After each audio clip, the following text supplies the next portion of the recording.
So it's saying we're live. So morning everyone, and morning Fixie Games. What is Hey, your hey, real how's what it is your going? real name? Because obviously Fixie's not your real name. So I'm Jared. Nice to meet you. And Nice to you're meet you too. James. I'm James. Yeah, Nice to as meet it you, says in James. the corner there. So what I wanted to do, what's really important for my channel, is to get people from all over the world really who do reselling, and your story really interested me because you're not just a reseller, but I'll let you introduce yourself to the audience who don't know you, and then I'll do a bit of an introduction to me to the audience who don't know me. So yeah, over to you. Hey guys, I'm Figsy. I'm 29. I live in Australia, and I've been game collecting for almost 10 years and reselling for 2 to 3 years. Pretty seriously for the last 6 to 12 months.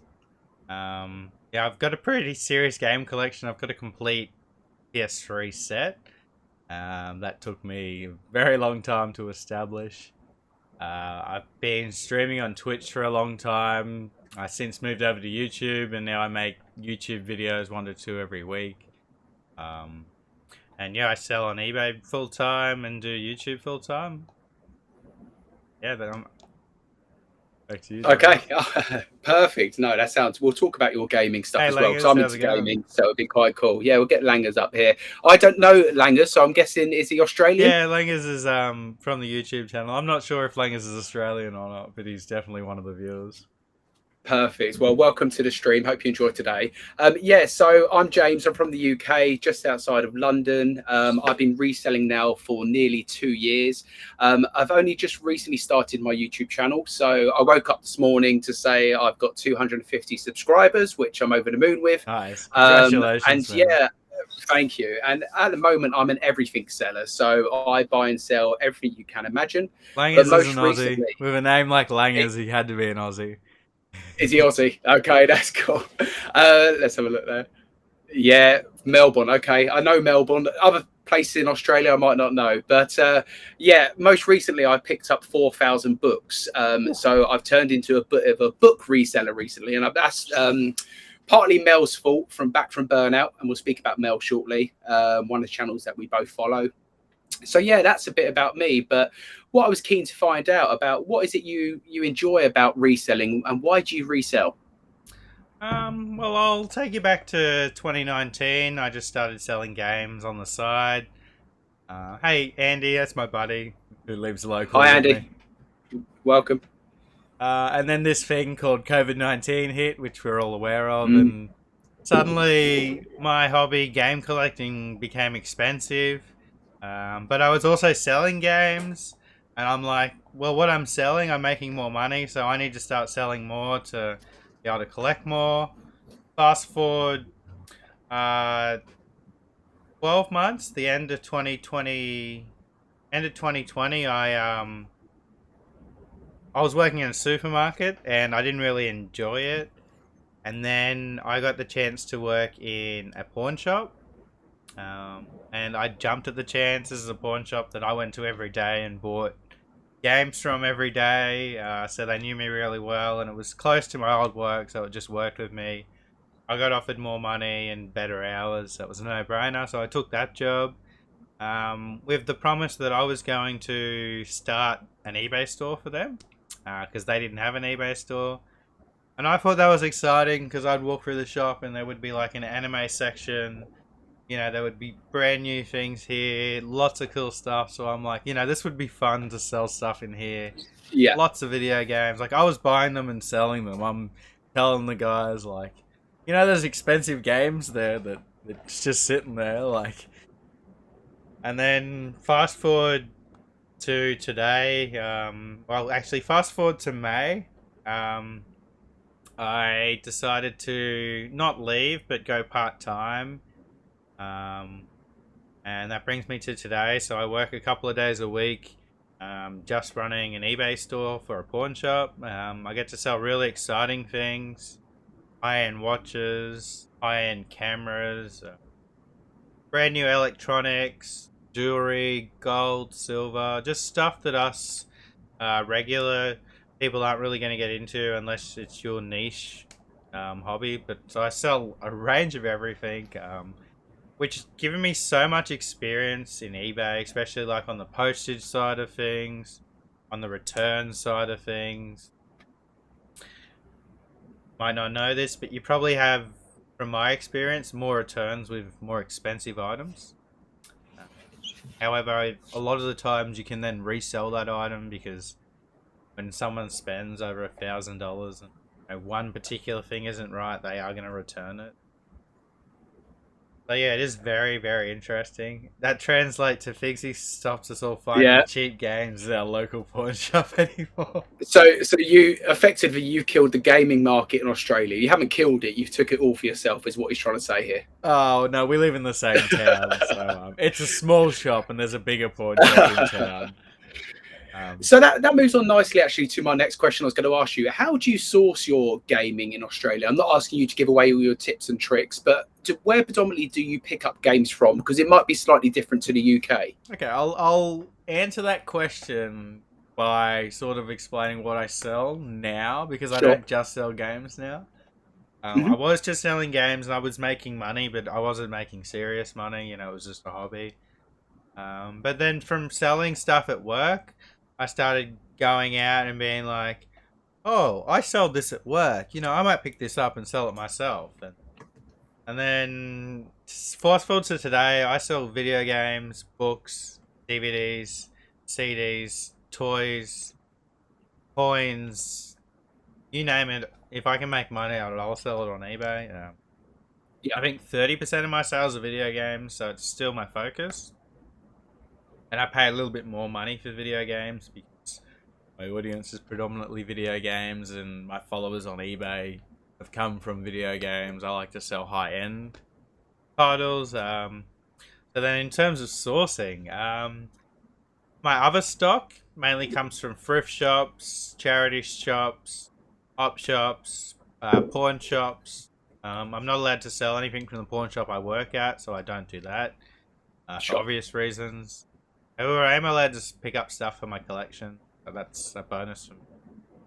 It's giving me the opportunity to pursue a pretty big PS4 collection over the last 12 months.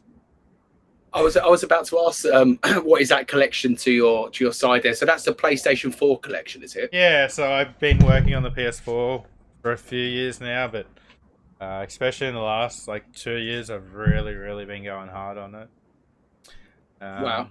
I also go to garage sales once a week, is where I get a lot of my other items from for a good price. And then in terms of video games, I do a lot of sourcing for other collectors. I have friends in countries like Indonesia who get expensive games for cheap, and they sell them to me for a good price, but with enough profit for me to still be able to buy them. And these are titles that, as soon as I get them, people want them, so they're not sitting on the shelf for, a long time. So, I'm prepared to pay $200 to make $50 if it's going to be in a couple of weeks. And, you want good stock in your store. You don't want to have, a house or a shelf full of crap. You want to have really good items. Yeah, no, absolutely makes sense. So how many games in your collection would you say you have in total? You might not have the exact number, or you might have the exact number. I have the exact number for you. You do. That's a real collector when they've got the exact number of the games. Of course, it's always interesting to know how many, because you think about PlayStation 3, so I have there must be 4,085 games in my collection. Wow. And growing as well. And constantly growing. That doesn't include systems. Now that's PS1 to 5. And then a little bit of Nintendo Switch, 3DS, DS. A couple of Pokemon games on the Game Boy. I don't collect Xbox anymore. I don't collect for the Vita or the PSP. A house filled with Anthem on PS4. And that's no duplicate titles. I either have individual titles or variants. There's no two games that are exactly the same. Sure. And do you look at quality for your own collection? Like, for instance, does the game have to be in mint condition? Every or single do you look game in my collection's got a manual. There's no ripped labels. Everything's black label. And to example that, I'll show you my PS2 collection. There's no Wow. platinum titles in there. Same with the PS1 collection. That goes Okay, so you're throughout the quite strict entire on what you do collection. pick up then. If I do pick up a title that is incomplete, it goes on a list that's incomplete, and I focus on filling that list pretty quickly. So, yeah, quality goes first for me. I don't pick up crap. Collecting for so long, you eventually only want to have really good stuff in the collection. Sure. And what is your market when you do come to your reselling part? So you've got eBay in Australia. What other sites can you use to resell online? So I only use eBay. We Hmm. have Facebook Marketplace, which I do a lot of buying off. However, I personally don't like dealing with people on Facebook, so I don't sell on Facebook. I'm the same. Yeah, a lot of time wasters where they say they're going to come at a certain time and then never show up. Exactly. Yeah. We have a site called Gumtree, which isn't really Hmm. used much anymore, but it used to be really popular.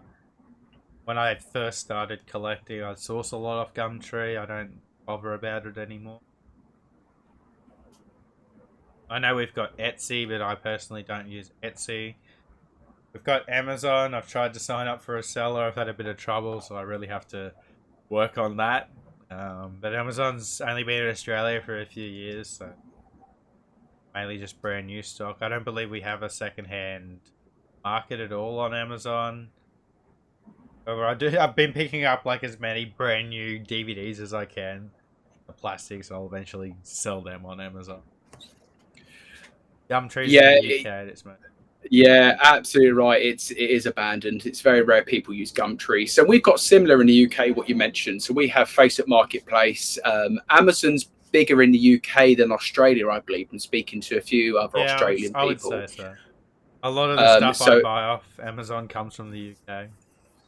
yeah, so Amazon's quite big for games in the UK. But what I have found, and I don't know if it's the same for the Australian market, when we go out to our, well, I think you call them thrift stores or op shops, is that Yeah, right? usually op shops or thrift stores is more American, but I say it American for op YouTube. shops.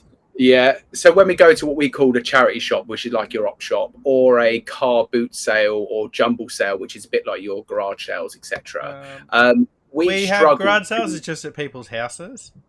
We have Yeah. markets and stuff like that, but not really many where I live. I went to a fate sale last weekend, Sure. which Yeah. was actually at a retirement home, so that was kind of interesting.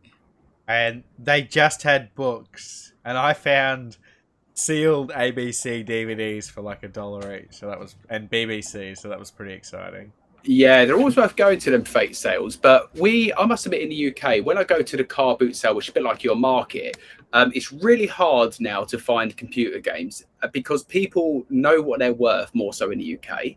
And Same also the here. amount of other resellers who are straight on it in someone's boot, any games, any games, any games, they go from car to car to car to car.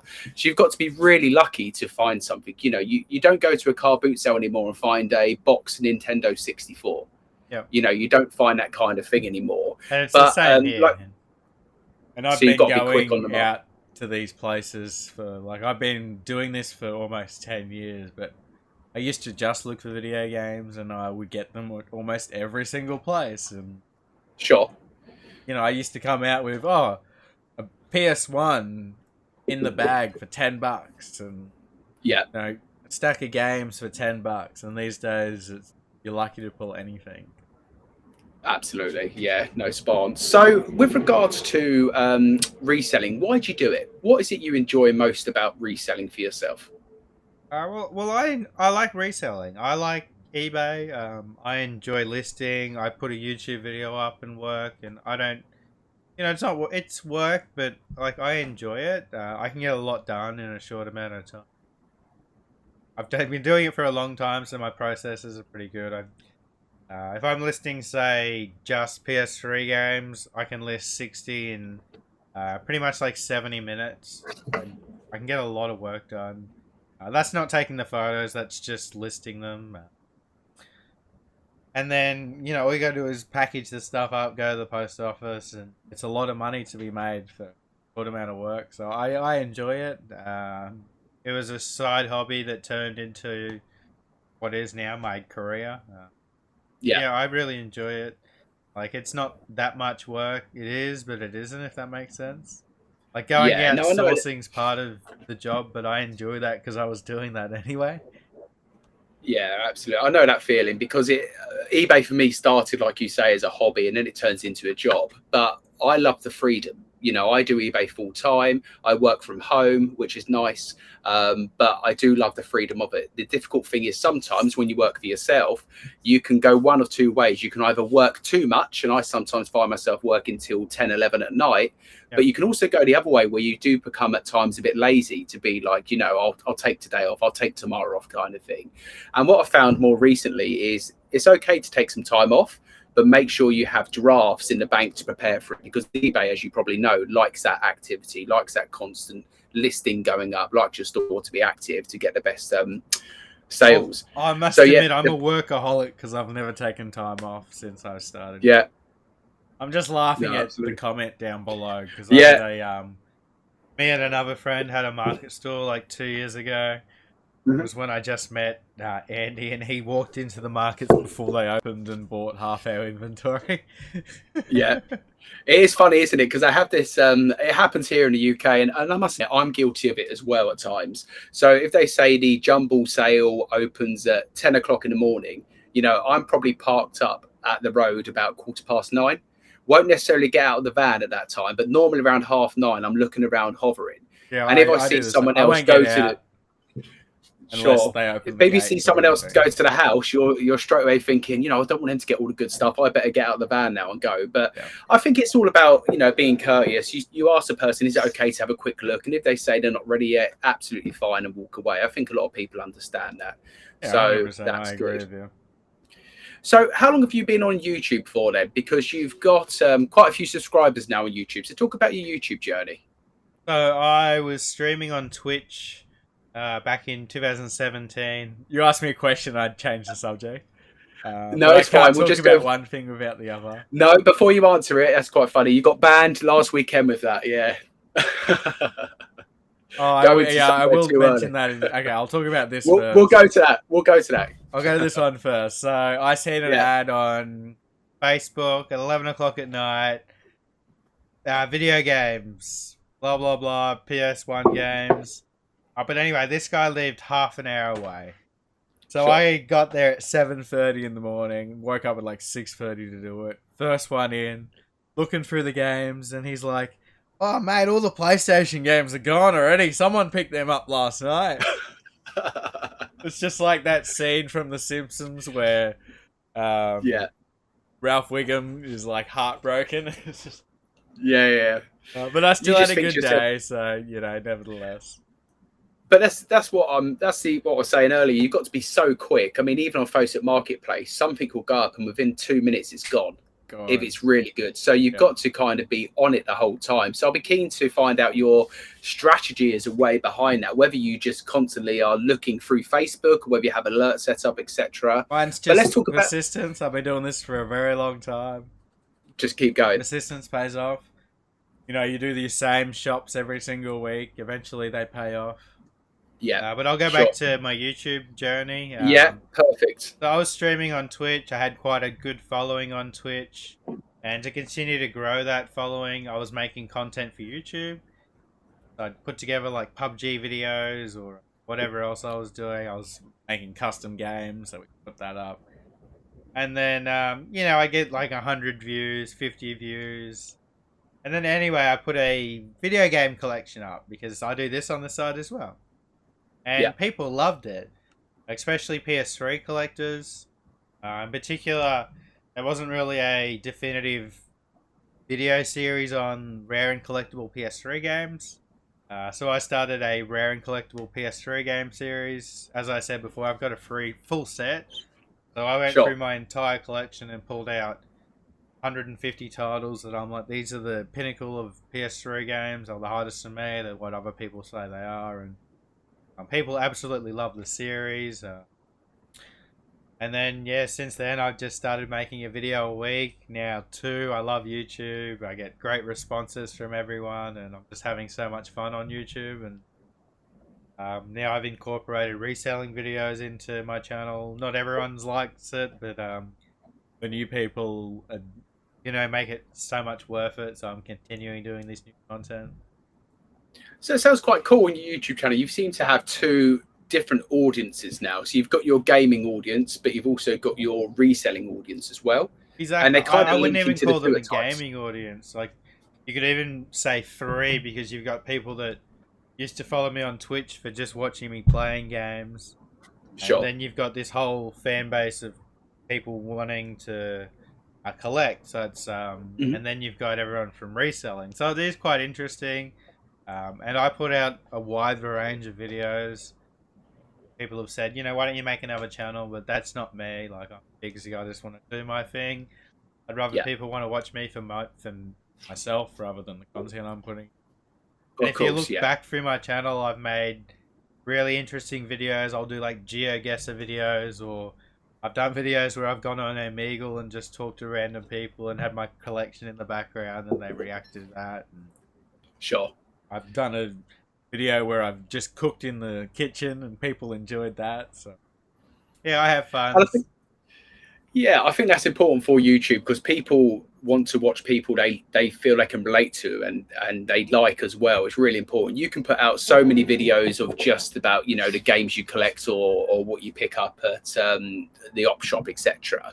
But people want to get to know the real you. So I think them videos are kind of actually, I don't just do this reselling. I don't just do gaming. This is all about me as well. Yeah, and it's So those I think they're 10, important. 15, 20 people in the comments every week who have been there for 2 years since, you know, I had 100 subscribers and are still watching, and they're Sure. loving the journey. And, you know, that's what it is. It's a journey. Yeah, I pretty much put my life out there on YouTube. So if you've been following for a long time, you get to come along. Yeah, it's Amazing. exciting. And what advice would you give to a new YouTuber? So, someone like myself who's only just over a month into YouTube, what Wow, advice you're would you at give me from my? 250 subscribers in 1 month, man. That's crazy. Yeah, thank you. I appreciate that. Yeah. So, what advice would you give me to My help grow my biggest channel and to make advice, sure I stay sort of consistent? and this is actually really disappointing because I wish it wasn't way, but YouTube rewards consistency. So you're better off putting out 4 bad videos a month than 1 good video, because that's just how YouTube is. I'm not saying to do that, but No, I know what you mean. Yeah, like, make sure you're getting out at minimum a video a week. I would sure. say, unless you're making fantastic 45-minute videos that people are averaging watching like 20 minutes, you know, you Yeah, need to be doing 1 a week at minimum. And yeah. try and post it at the same time every week, Mhm. consistently. Um, that's my biggest advice. And then you'll either plateau, you'll grow, or you'll go down. If you're plateauing or you're going up, you know, you're not doing a bad thing. Keep doing what you're doing. If you're going down, you might need to mix up and change your content. You know, you shouldn't have to ask people. You know in yourself if your content's doing well. And to Yeah, say that no, you've only been doing it a month, man, that's actually really crazy.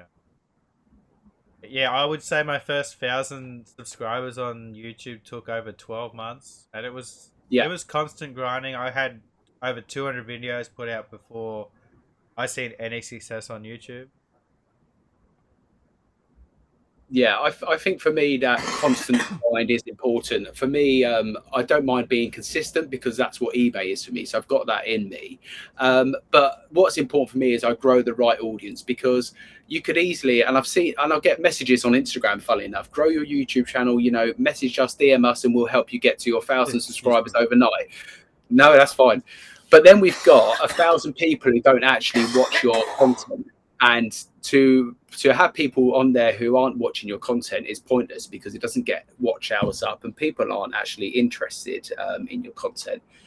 So Andy's also saying we just watch to get cheap games. So it sounds like you've got a few followers on your channel who just actually only watch you to get the cheap games. Sorry, I've been sick, so I'm just getting over the. No, you're all good. Yeah, my friend certainly picks up games on my recommendation. I'll put a video out and he'll send me a screenshot of him buying all the games I've just talked about. Sure. But funny So that you with say regards, that. Like, if you go back to the first PS3 series that I did, A lot of those games are now expensive, and people are really appreciative of me putting the content out because they were able to buy them when they were cheap. So that's quite good. You give your subscribers advice on what to look out for and what to pick up as well for their own collection, or whether they want to resell it is cool. But what was your best? Do you know your best pickup? Whether it be the rarest game you have in your collection, or whether it be the item you've picked up maybe for $1 or so and sold it for $400. What was your best pickup? I'll put it down to two because these Yeah. two stories are both incredible. So the first one was a game that I bought from a company called Limited Rare Games. Now they're a joke company because there's all these companies these days in the video game market that produce low print games to artificially inflate the price. Yeah. So they made a joke company, and it was on Twitter. Send random money to this PayPal email if you want game. Anyway, I'm like, why not? I'll just do it. You're covered by PayPal. Yeah. Anyway, this game called Tamishi arrived 2 years later. Okay. Popped up. 2 years. And then probably 5 or 6 other 100 people in the world got copies. We're all like, hey, we got this rare game. And it was suddenly selling on eBay for $300 or $400. So that was pretty cool. And I've got other games that are, selling for $400 or $500, even up to $1,000. But then something happened, 2020, 2021. This game just exploded. And a copy sold for $2,000 Australian. Wow. And I just said to myself, this game isn't worth that. Like, I just put it up on eBay for $3,000, not expecting anything to happen. I haven't sold one game from my collection. At that price, I would rather own so many more things than this. Yeah, you can buy a lot of games for 3,000. Yeah.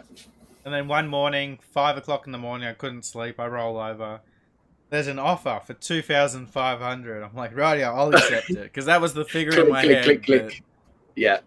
I probably had 100 people counter offer me, and maybe 20 of them were over $1,000. So it was crazy. Wow. So I was counter offering everyone with $2,500. They're all denied. And that was your kind of lowest limit. I went back to sleep, thought, rightio, nothing of it. He's not going to pay. Woke up and he paid for it. I'm like, oh my god. What's going on? I'd sold expensive things at work before, but never for myself. Yeah. So it cost me like $190 to post this because I paid for insurance on the value of the item. And yeah, absolutely. I was covering myself. I recorded myself packaging it up. I bet you were so nervous, weren't you, shipping this out? I wasn't nervous when I shipped it. I was nervous once he received it, because that's when I knew something could happen. Yeah. So I didn't spend the money right away. I waited. But he left positive feedback. Everything was all good. Oh, what a relief. The $2,500 for a game that I bought for $50. Amazing. So that was pretty cool. It actually happened.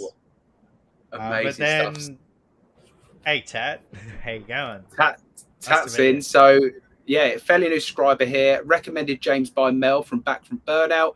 I know Mel's been shouting me out quite a bit, so I really do appreciate what she does for me. And as I say, she's really supported me with growing this YouTube. And it was her kick up the arse what really got me to do it, to be honest. She just said, go back and watch my first video.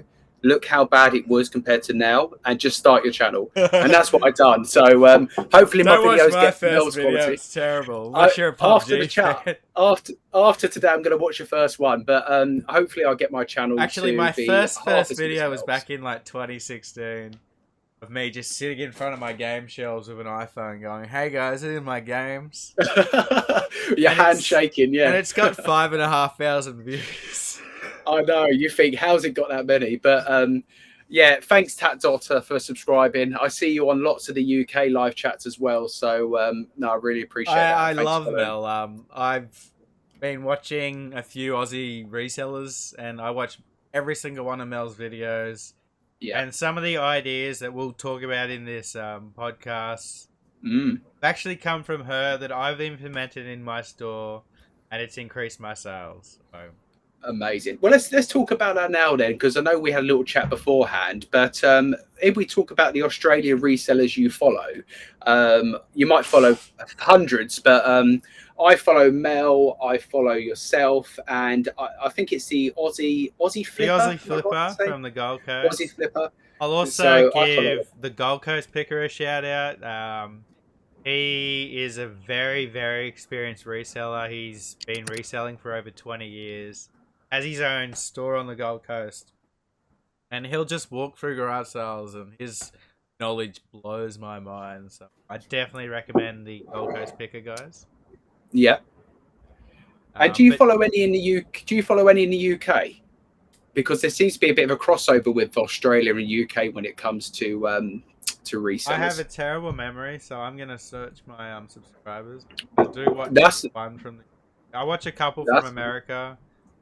yeah, Commonwealth Picker, yeah. Harry Tornado, obviously. I watch Hmm. New York Picker. I really enjoy. Yeah.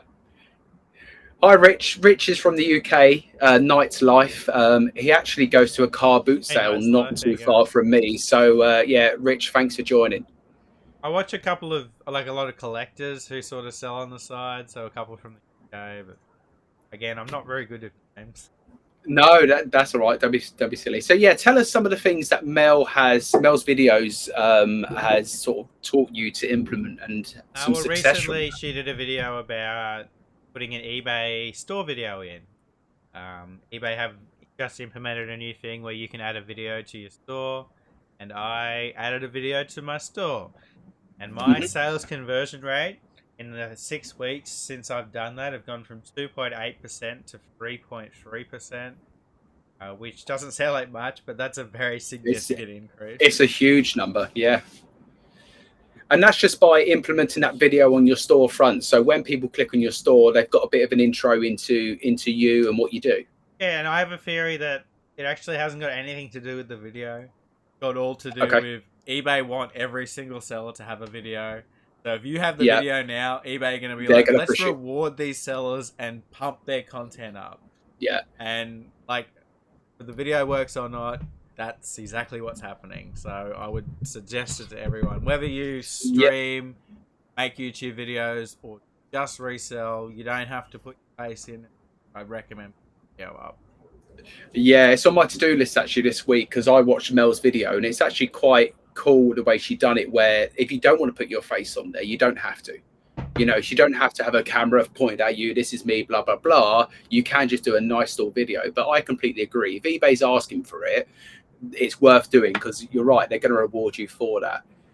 I did So something a bit yeah, different. I showed my game collection and said, yeah, I'm a game collector, so you know you're getting your games from someone like-minded like yourself, and showed yeah. them my eBay store, and yeah, I enjoyed the video. I'm actually going to make a video soon talking about it.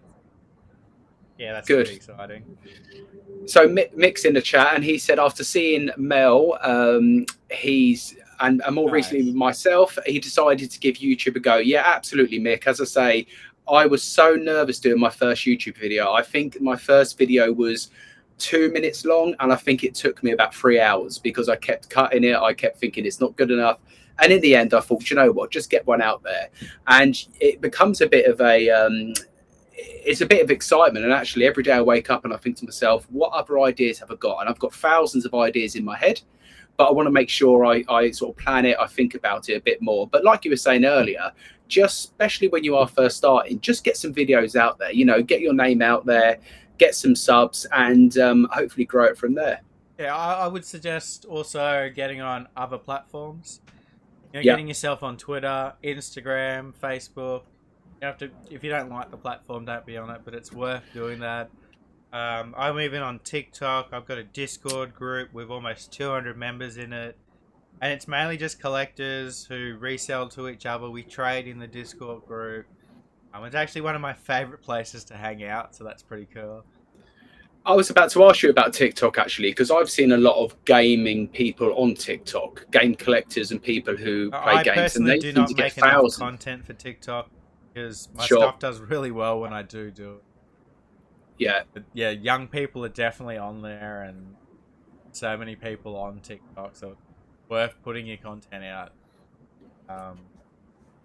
Someone told me a while back it's never a bad thing to double post content. So if you're putting a post on Twitter, don't be afraid to also put it on Instagram, because different people are scrolling different platforms at different times. Yeah, no, absolutely. So Rich is saying he had Mel on the Saturday Night Live. So Figsy, in case you don't know, so Rich is a UK reseller, but he does a live on Saturday night. Oh, so sometimes it's I'll have to give pre-recorded, Rich a sometimes it's follow. live. I'll Yeah, like give his- him a follow. He's He really does it good. live on But yeah, Mel is fantastic. She's so knowledgeable, and I've seen in Mel's videos over the last sort of 6 months or so, she's gained so much more confidence as well. Yeah, She's really 100%. confident in what Her she videos does. have gotten so So much better. Sorry, I'm just looking for Matt's live. no, that's fine. If you struggle to find it, if you go through my subscriptions I've on got YouTube, it. I just found it. I you've copied got his like, name and posted it. yeah, honestly, he puts out some really good stuff. And actually, I'm hopefully Rich, if Rich gets me a time and date, hopefully going to be joining him and JR Reselling, who he does the live with actually on that Saturday Night Live. I'm so excited because that's going to be my first UK live chat with someone. So that's really cool. So yeah, excited to go on that, and hopefully I'll be catching up with Rich at Walton Apscourt Farm car boot sale very soon as well. So if anyone wants to work with me in the future, just feel free to send me a message. I'm really excited to work with any other creator, or reseller, or collector. I'm easy to approach, so don't be afraid. So thinking about reselling then, what tip would you give to someone who's just starting a reselling page on eBay? So if you think about you when you first started reselling, what tip would you give to a newbie? Well, firstly, I did eBay wrong. Like, I could go back to my first post on eBay and point out 10 different things I did wrong. Yeah, so many different things in just listing. But in saying that, I still got sales, so you're not going to get sales unless you're listing. Do excuse me, I just need to blow my nose.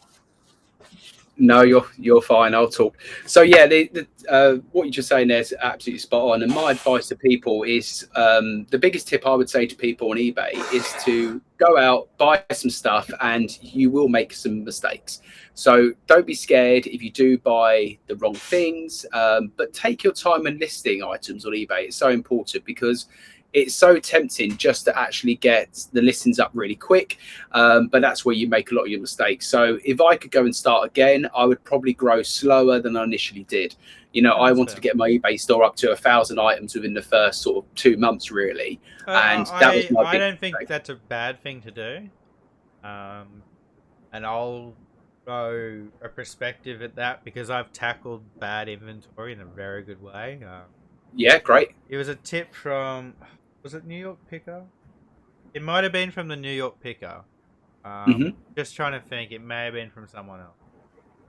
But before I get to that, going back on new listings, and this tip came from Mel, and it's probably the single biggest thing that has increased my sales, and that's having a white background for your listing.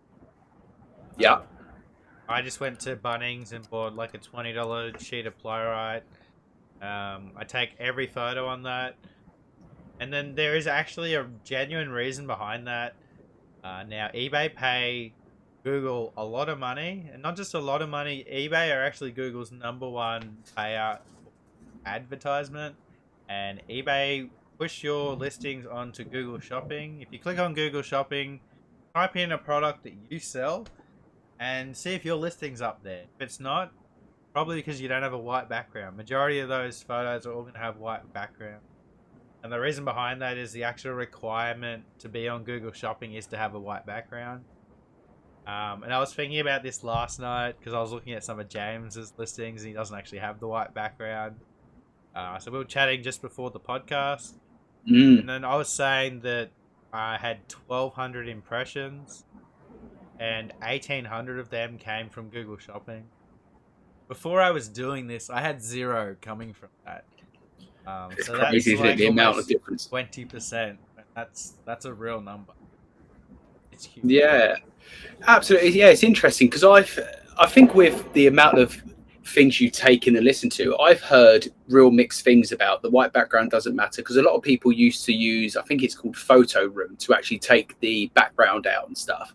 But then a lot of people like yourself have said, actually, I've used the white background and I've seen a real spike in impressions and also click-throughs as well because of the Google shopping. So I need to consider that, and I might actually run a trial in my store for maybe the next 2 months or so. Well, you might List notice everything. it, but you can actually see the statistics. If you go into eBay, go into your statistics, you can actually see external views. Yeah, of course. People clicking on your listing from another website. So unless you're sharing your listing, it's coming from Google searches. Yeah, absolutely. So it might be worth for me running. Sorry. No, that's fine. I was saying it might be worth me running a bit of a trial for 2 months, just so I can maybe even put out a video on YouTube as well to say, look, this is what it was beforehand. Chair? It's really nice. Yeah, absolutely. And I'll just go back to the chair. Like, I don't like spending money. You know, I worked in a pawn shop. I like being tight. But 2 things to spend money on are expensive shoes and expensive chair. Your back and your feet are worth every cent. What brand is that chair? It does look quite cool. Stand up again, Fixie. Let's have a look. I think the name's here. It's called Typhoon. Oh, Typhoon. Okay. I'll put that in the chat. Very comfortable. It wasn't cheap. I think it was $3 or something.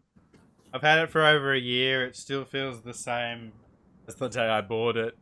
And I previously had a sore chair, and every day I used to have a sore back, and now I don't have a sore back. So.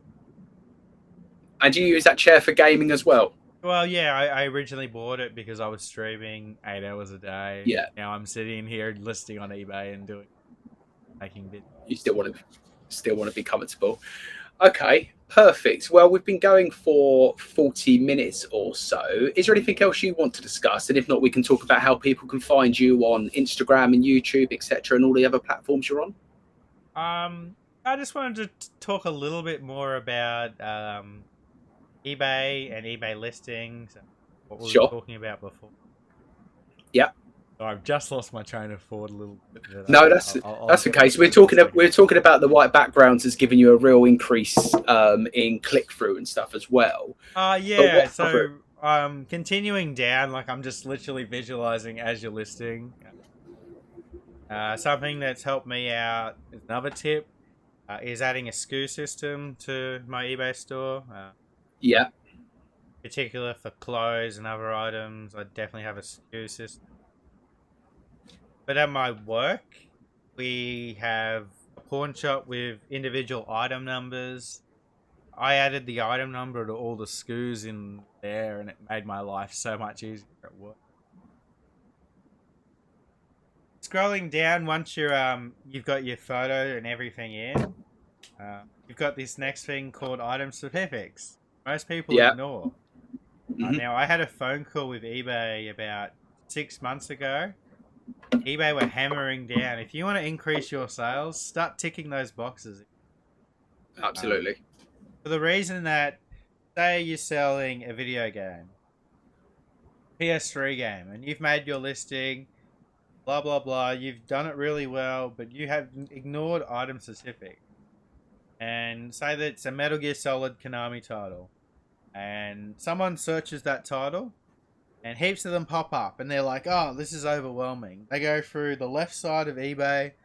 They go, let me search by publisher. Click Konami. Job. If you don't have that little box clicked, your listing will not come up. Takes 2 seconds. Look, I'm not going to go and search movie directors or, I'll put the author in for a book, but, I'm not going to put in maybe which version of the book it was. People mightn't be looking for that. They might find that through the 10 or so listings that are up there. Of course, yeah. If I was searching for this product, what was something that I might do, or someone similar to me, or another buyer? So I try and get item specific in. Adding best offers to every single item is very important.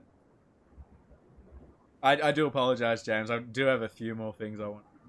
No, you keep going. I was going to say I do all of that as well. I think the item specifics are really important, and I used to skip by them, but I learned quickly, and more so with the books actually recently. The more I filled in, the quicker they would actually sell. Yep. So I've got a book here, for instance. So I would put the author, I'd put the book title, I'd put the fact it's a hardback. Then on some books, if I was selling it individually, I'll put if it's a first edition by looking at this page here. Yep. But I would always fill all of them item specifics in, including X library. I would tick no. Age range, I'd put young adult and adult. And I found by filling in more of them, it's going to put me at the top of the eBay search list, which is why I think the books have done really well for me. Whereas if I would have put the title, the author, hardback, and left all the other bits, I think eBay would have dropped me further down that list. Exactly. So and if you want to appear on the top of the list, how many people can look for that? Why you're doing it? Even if it asks you to put in an MPN, I'll put in does not apply. And it'll go from 600,000 possible searches to 900,000 possible. Just by putting it does not apply. I think what's important to let people know as well, what I've been taught, is only fill in the relevant ones as well. Because even on the books, there was a category called character, and it doesn't apply to books. So I do leave that one blank compared to putting something else in, because then it's just going to confuse the algorithm. You might get someone who's searching for Tom something, and it's going to bring them to your book, and they might see it. So that's your impression. And eBay's not going to like the fact you're getting all these impressions on something. So I tend to leave the non-relevant ones blank personally, but I know everyone's got a sort of different idea to that. So what do you do on things that aren't relevant? I try and fill in as much as I can. But again, if it's not relevant, I will leave it blank. I do hate having that a little notification that says, you have 300 listings that aren't filled in, or you've got 600 listings. But I do try and fill in as much. Continuing down the listing, always have best offers. I have international shipping on every single item. I probably do 20% of my sales overseas. It's worth doing it, working out the shipping yourself. Once you do start selling and posting, it just becomes second nature. But going on to the offer thing, I've got into a daily habit of sending out offers. I've also got into this daily habit, and I think this is one of the best things that I've ever implemented in my store. I got it from the New York Picker. So you can arrange your eBay by... most of us have Byte now, not auction. So you can rephrase it by end time. So I'll always do it by end time. And for my listings, they're ending in the next 24 hours. I'll go and knock their prices down by 5%. I'll do this every single day. Once I get to the last listing, I'll go to the SKU and put up to here, so I don't lose track of where I'm up to. This means after 30 days, all of my stock is being slowly discounted. After 6 months, it's probably been dropped 30%. So if it hasn't sold by then, and then I have... No, it's a good... Oh, you go ahead. No, that's right. I was saying it's a good tip to do that when it gets to the 28 days, to drop it down 5% and keep an eye on that. It's kind of running that reduction sale in a way across your whole store constantly. Exactly. Compared to sort of just willy-nilly. Because some items I might want to drop the price by that much because they're highly collectible, but other items I might be like, yes, let's push this out and get rid of it. I've got a bottom dollar for DVDs at $4.75. Sure. Once an item's been sitting at that price for 3 months, I donate it. So the way I see it is, after 2 years, I will not have the same inventory I've got right now. It'll all either be marked down, got to a point where it's either sold or it's been donated. You don't want to have dead stock on your eBay store. No, absolutely. I just want to highlight Chris's comment here. So Cooking Hayden is another UK eBay reseller. Someone I would definitely recommend following as well if you don't already. He does a really cool duck race on a Monday, and you're going to probably be really confused about what all that is. But give him a follow. So I'll have to check that out. Give him a follow. He's really cool. And he's spot on here. Never write N/A manually. Leave I have blank. heard that. But I haven't seen a negative impact in writing it, so I'm going to continue to do it. It's usually just for like certain numbers that are on the backs of things. I will note that if you write an incorrect number, suddenly, and you go to, you know how you can download your eBay quality report? If you've got an incorrect number, it will appear on that quality report, or it will appear as a Google Shopping rejection, like that. Yeah, see, I've heard the NA message as well. What Chris said, I think eBay put, or I think it was from a YouTuber who spoke to eBay who said actually that can have a negative effect for you. But again, whether that's true or not, I think it's all speculation. I don't think eBay have ever come out officially, and correct me if I'm wrong in the chat, and said not to do it.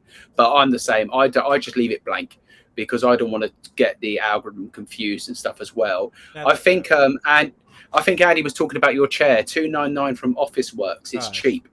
Hey, yo, gamer, what's up, man? Yeah.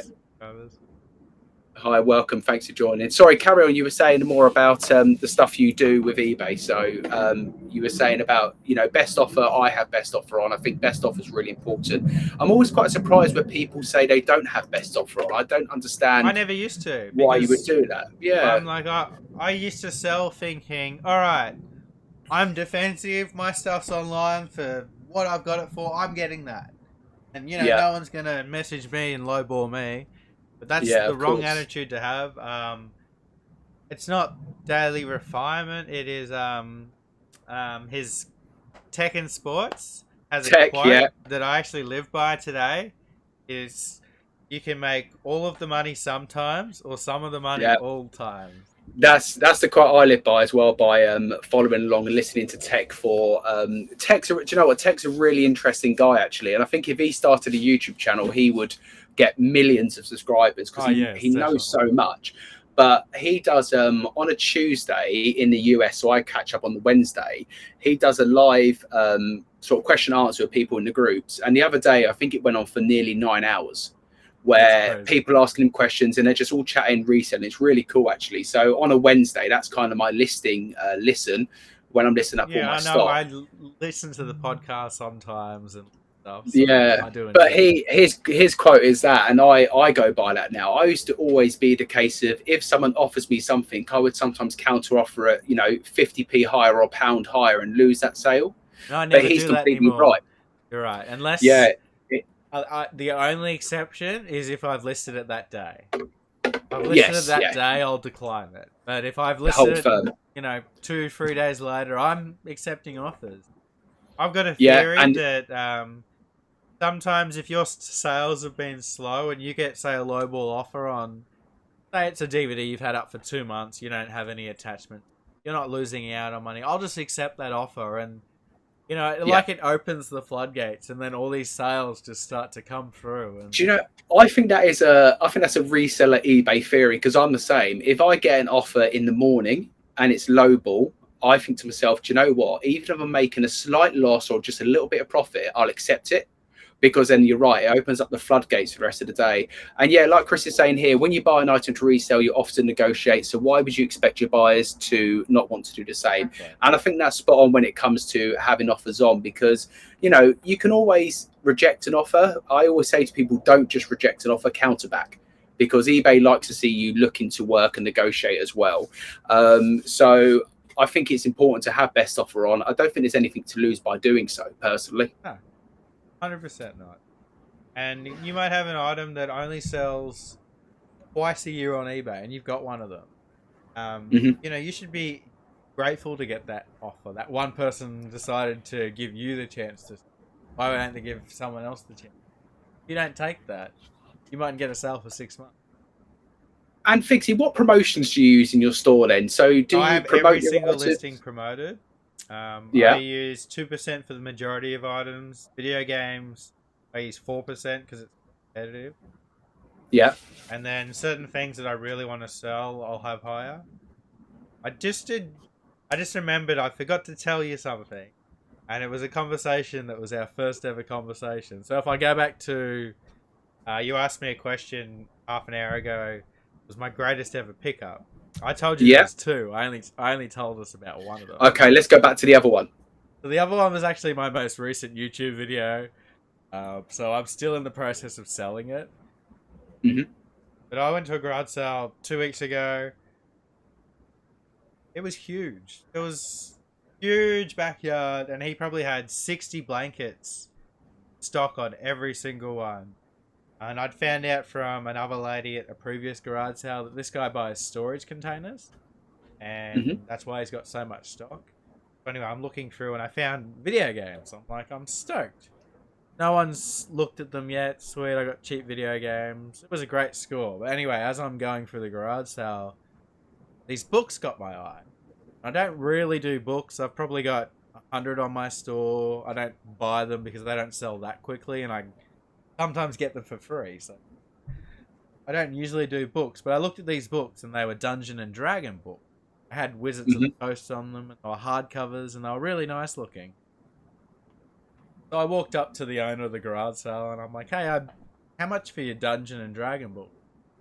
And he goes, well, you're the first person to ask me about them. There were 60 people here this morning. You don't buy them, they're going to go in the bin. So for $20, you can take all of them. All right, I'll buy them for $20. At that point, I still didn't know if I had that good of a deal or anything. I then looked one of them up on eBay, and it was $90. There wasn't any listings, but there was a sold. All right, let's do this. I filled the car up. There was so many. There was like 85 of them. That's So amazing. fast forward 24 hours, I decided I'm going to get all these online tonight. I listed them all for $3,500. Within a week and a half, I've already sold over $1,000 worth. That was a Wow. pretty insane pickup. Yeah, that was our first Instagram conversation actually.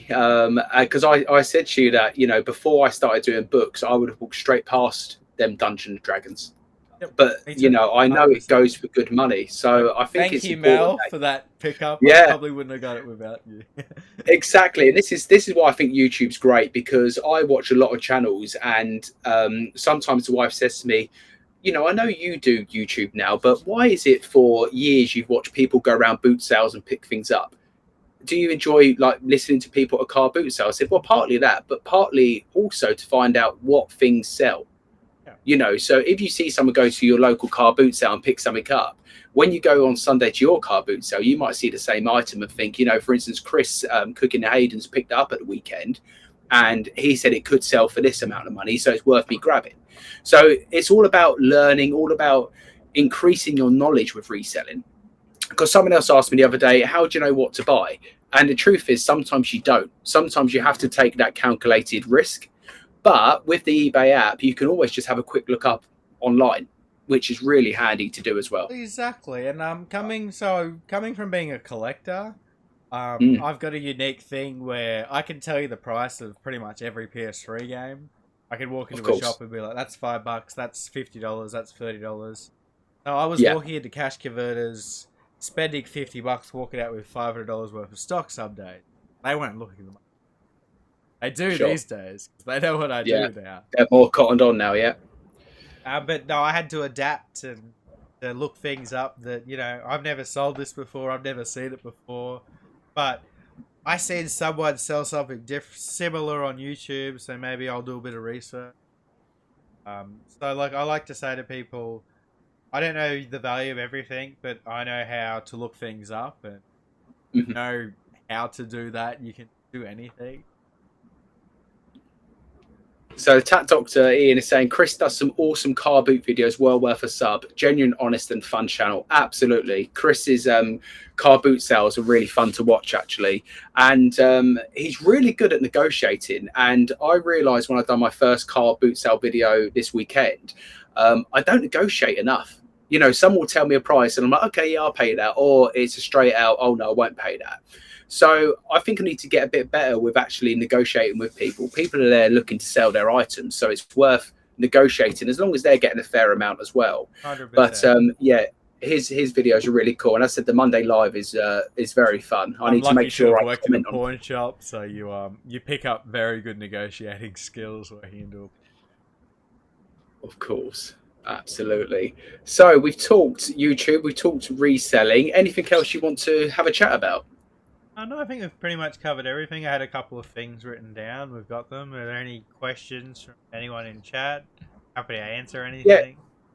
Absolutely. So if the chat have got any questions, please pop them in. We're happy to answer. But in the meantime, I will link all of this information into the bottom of the video once it goes live on YouTube. But where can people find you, your channel, and yeah, where's best to contact you if they want to get in touch over maybe a gaming collection they want to sell, etc. So Figsy Games on YouTube. But if you do want to contact me, I'm on Instagram. I'm over on Twitter. I've got a Discord channel which you can find. I'll send you a link for that. We can link that below as well. Yeah, we can link it all. Yeah. I'm also on Facebook. I have an eBay page on the same name. Funnily enough, I've had a lot of YouTube viewers message me on eBay, simply asking me collecting questions. I really enjoy that. I try to respond to absolutely everyone, regardless of where you're messaging. But yeah, it's Figsy Games on everywhere. It's the same name, underscore as well. Sure. And what I'll do, Figsy, I'll link all of this in the bottom of the description as well, so people can give you a follow on your channel as well. Do subscribe. He puts out really good, I know he's probably going to get embarrassed me saying this, but puts out really good videos actually, and they're not your typical YouTube videos, as it were. And it's a real variety of not just buying and selling. There's a lot of different content on his channel. So hopefully there's something for everyone. So like, you know, I like to say that I'm not into books, and I like Mel's channel. So, you know, you watch channels for different people. Full of people. Absolutely. I like so to Chris is on every video. I've made almost 500. If I haven't gotten decent at this point, you know, something. So Chris is saying he used to be a buyer cash generator or cash converters. I think they're all kind of similar as well. I've been in there a few times, and I think they're a lot more cottoned on now to how much things go for. I think you're right. I think they look up prices a lot more. Same as a lot of our charity shops now. You can't necessarily get a bargain most of the time in a charity shop anymore. And you sometimes see the people working there, their experience, the manager. Yeah. You know, if the manager comes from a reselling background, then they're going to drill that into all. Absolutely.